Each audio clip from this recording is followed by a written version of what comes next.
안녕하세요. 즐거운 책방입니다. 네, 오늘 소개해드릴 책은요. 한 걸음을 걸어도 나답게라는 책이에요. 네, 이 책은 너무나 유명하신 발레리나 강수진 님이 쓰신 책이에요. 자신의 자서전이라고 볼 수 있어요. 자신의 어린 시절부터 지금까지의 삶에 대해서 이야기를 담은 책인데요. 발레리나로서의 정말 존경하고 대단하고 멋진 그런 분이지만 저는 그런 부분보다는 인간으로서의 강수진이라는 사람이 어떤 생각을 담고 어떤 삶에 대해서 어떤 생각을 갖고 살아가는지 그 부분에 대해서 소개를 해드리려고 가지고 왔어요.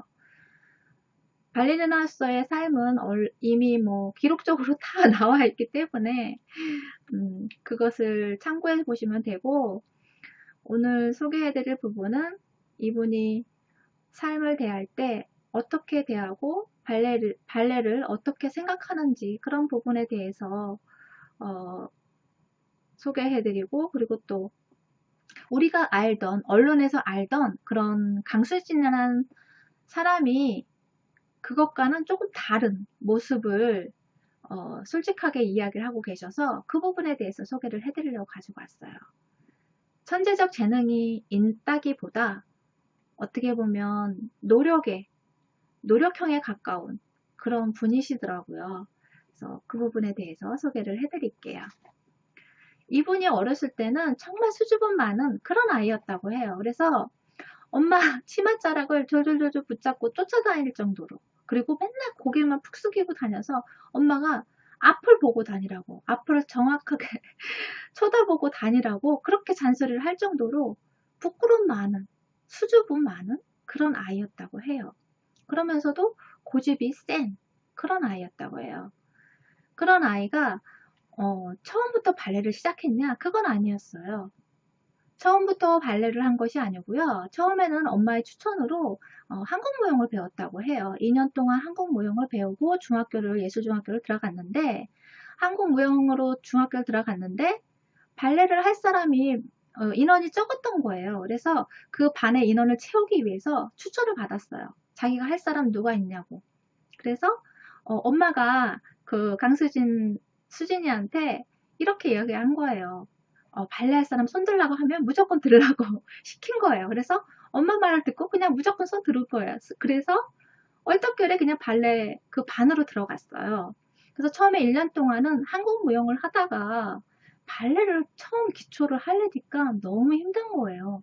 그 자세나 그런 것들이 다 다르잖아요. 그리고 다른 아이들은 다 어렸을 때부터 했던 아이들이고, 자신은 이제 처음 시작하는 거기 때문에 너무 안 되는 거예요. 부족하고 실력도 부족하고, 그러니까 재미가 없는 거예요.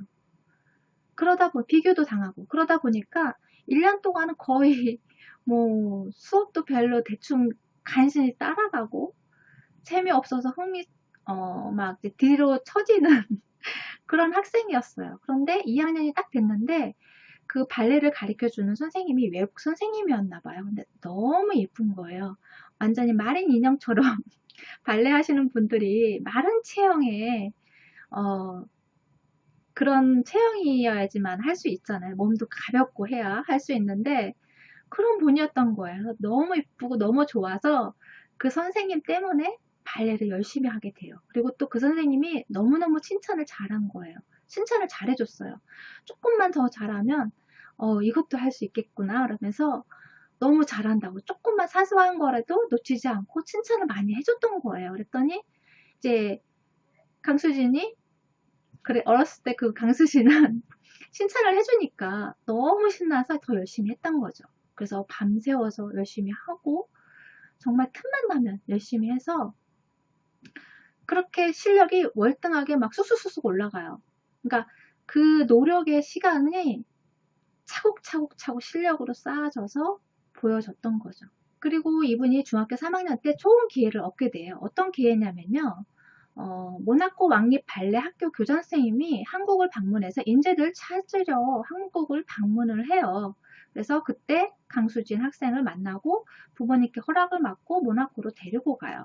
그래서 모나코 생활이 시작이 되는데, 다른 사람들은, 거기 학생들은 어렸을 때부터 다 시작을 한 학생들이고 정말 월등한 실력을 가지고 있는 학생들이었던 거예요. 그리고 신체 구조도 너무도 달랐던 거예요. 자신도 발레 하기에 좋은 몸매를 타고났다고 하지만 그 학생들에 비하면 아무것도 아닌 거예요.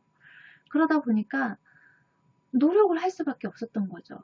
그리고 너무도 외롭고 말도 안 통하고 먹는 것도 그 자신의 식성과 너무도 안 맞고 하다 보니까 그 외로움과 고독함과 그러한 슬픔들, 그러한 것들을 연습을 통해서 어떻게 보면 발산했다고 봐야죠. 연습할 수밖에 없어요. 연습의 시간으로 보냈던 거죠. 그래서 9시면 잠을 잔다고 해요. 그런데 몰래 나와서 연습실에 혼자 가서 밤을, 그러니까 불도 못 켜고 달빛에 그런 조명을 받고 그리고 연습을 했던 거예요. 매일매일 하루도 안 빼놓고 2년 동안을 꼬박 그렇게 했다고 해요. 매일 밤마다. 그러니까 잠을 거의 몇 시간 안 잔 거죠. 그리고 나서 그렇게 연습을 하다 보니까 실력이 쑥쑥쑥쑥 늘어나게 된 거죠. 그러니까 이분을 이야기할 때 연습량을 이야기하지 않으면 그 나머지 이야기는 할 것이 없어요. 별로. 정말 그야말로 연습 벌레였어요. 그래서 그런 항상 그런 테스트를 받고 그런 다른 사람과 그 경쟁을 하게 되고 하잖아요. 그런 경쟁에 대해서 어떻게 말씀하시냐면요. 그 부분은 책 내용을 읽어드릴게요. 많은 사람들이 어떤 일을 하면서 스트레스를 받는 이유는 경쟁자를 의식하기 때문이다. 그러나 그저 최선을 다한다고 마음 먹으면 그 점을 조금 덜 수 있다. 그때의 나 역시 그런 마음이었기 때문에 스트레스를 받기보다는 대회를 준비하는 일이 그저 즐거웠다. 내가 최고라는 자신감이 있었거나 강심장이었기 때문에 그런 것이 아니었다. 네.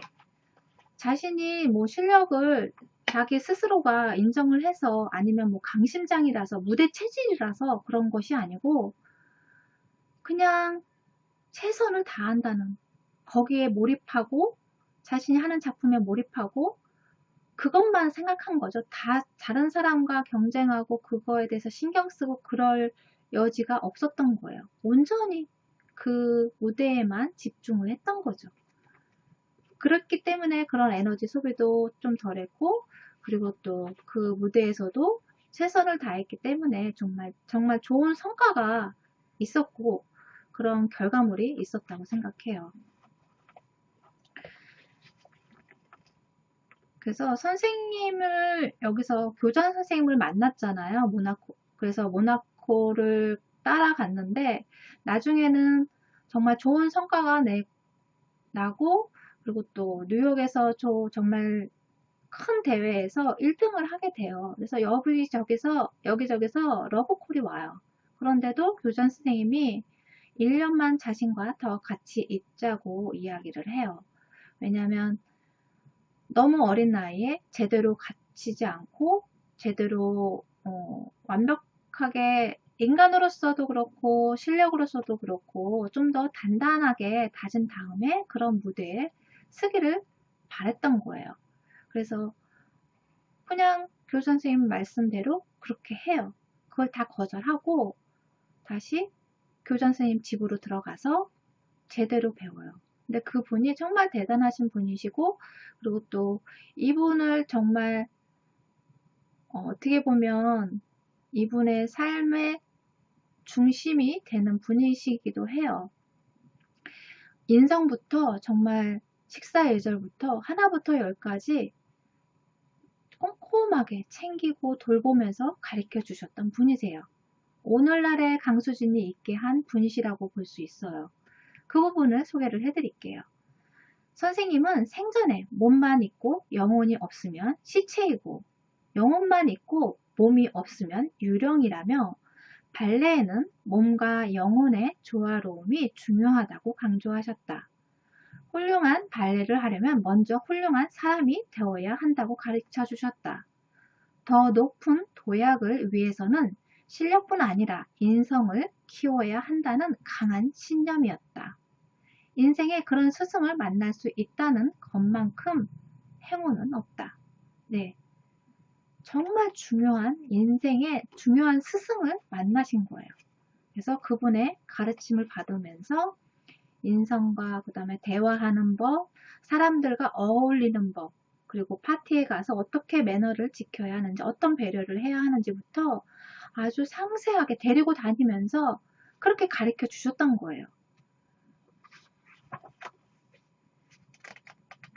그리고 나서 1년 있다가 이분의 곁을 떠나고 이분이 추천해 주시는 그런 발레단의 극단에 들어가게 돼요. 그 극단이 독일에 있는 극단인데 거기서 처음부터 실력을 인정받아서 정말 주연을 맡고 했던 것이 아니고 무명을 7년 넘게 8년에 가까운 시간들을 보냈어요. 정말 그 시간이 정말 길잖아요. 8년이란 시간을 버티는 것이 정말 쉽지 않잖아요. 최고의 1등의 그 수상을 하고 여기저기서 정말 같이 발레단에 입단하자고 같이 일하자고 했던 러브콜이 많았던 그런 실력을 가진 소유를 했던 그런 사람인데 1년을 교선생님과 같이 있고 발레단에 들어가서도 정말 처음부터 뭐 이렇게 단역도 맡은 것도 아니고 연습만 했던 거예요. 연습생으로 있었고 그리고 또 7년 동안은 그런 군무 있죠. 뒤에서 조연을 해주는 군무를 했다고 해요. 그렇게 버티면서 8년 만에 주역을 하게 돼요. 주역을 맡게 돼요. 그러니까 그만큼의 정말 끊임없이 계속 인내하고 기다리고 자신의 그런 실력을 갈고 닦으면서 기다렸던 거예요. 그리고 군무를 했을 때도 그 처음 무대를 쓰게 되면서 군무를 하게 됐는데 그 무대에서 엉망진창으로 만들어버린 거예요. 실수를 너무 많이 해버린 거예요. 다른 사람 위로 올리고 있는데 자신 혼자 손을 내리고 있고 그런 식으로 몇 번의 실수를 했던 거예요. 그래서 자신은 여기서 나가게 되나 보다 생각을 했던 거예요. 너무 자살하고 있었는데 나가지는 않고 계속 그런 군무로 할 수 있게끔 되었어요. 그래서 다시는 그런 일이 발생하지 않도록 정말 끊임없이 연습했다고 해요. 자신 때문에 그 무대가 막혀진 거잖아요. 자신의 그런 실수 때문에 그 전체 무대가 공연이 엉망이 되어버린 거잖아요. 그래서 그러한 일을 벌리지 않기 위해서 정말 끊임없이 그 자신의 한계를 매일매일 한계에 도전하면서 연습을 했다고 해요. 여기서 책 내용을 잠깐 읽어드릴게요. 아주 느린 걸음이지만 한 단계 한 단계 놓치지 않고 꼭꼭 밟아온 그 길을 인정해 준 것이다. 포기하지 않았기에 가능한 변화였다.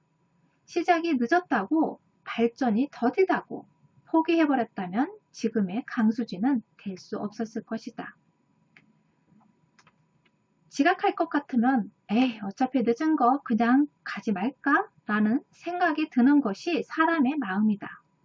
늦었으면 더 열심히 따라가 만회하면 되는데 조금 늦으면 자꾸 조바심을 낸다.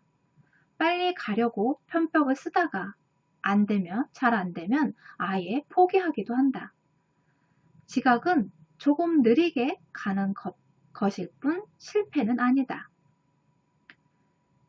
지각에 늪에 빠져 나는 이미 늦었어 라고 시도조차 하지 않는다면 여지없이 실패에 다다른다. 나는 토끼처럼 뛰어가는 동료들 속에서 거북이처럼 늦었지만 부지런히 느릿느릿 나만의 속도로 나만의 스텝을 올곧게 만들어 나갔다. 네. 이렇게 했기 때문에 지금의 강수진이 있었다는 거예요. 느리지만 나만의 내 식대로 천천히 조금씩 나 자신을 스스로가 발전시켰던 그런 노력의 시간이 있었기 때문에 지금의 강수진이 있었다는 거죠. 여러분도 지금 그런 슬럼프나 아니면 내가 너무 느린 것은 아닌지 내가 너무 늦게 시작한 것은 아닌지 그런 생각이 들어서 조급한 마음이 들고 두려움이 생긴다면 이 책을 한번 읽어보시면 좋을 것 같아요. 내가 살면서 나만의 그런 내 스타일대로, 나의 방식대로 탄탄하게 조금씩 조금씩 천천히 만들어 간다면 나중에 내가 생각하는 그런 목표치에 도달할 수 있지 않을까 싶어요. 다음 시간에도 이어서 계속 소개를 해드릴게요. 구독과 좋아요도 부탁드릴게요. 지금까지 들어주셔서 감사합니다. 다음 시간에 또 만나요.